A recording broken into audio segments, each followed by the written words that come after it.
Hey! Welcome to Howza Channel. In today's tutorial, we will teach you how to delete a Telegram account. Open your web browser and search for My Telegram.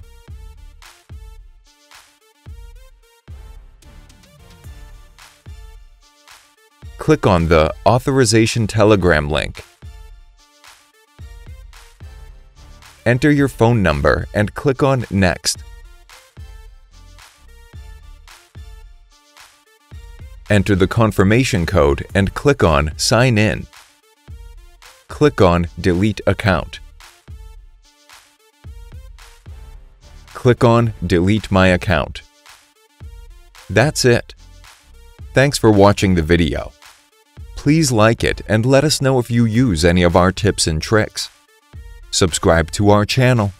We upload new tutorials every day.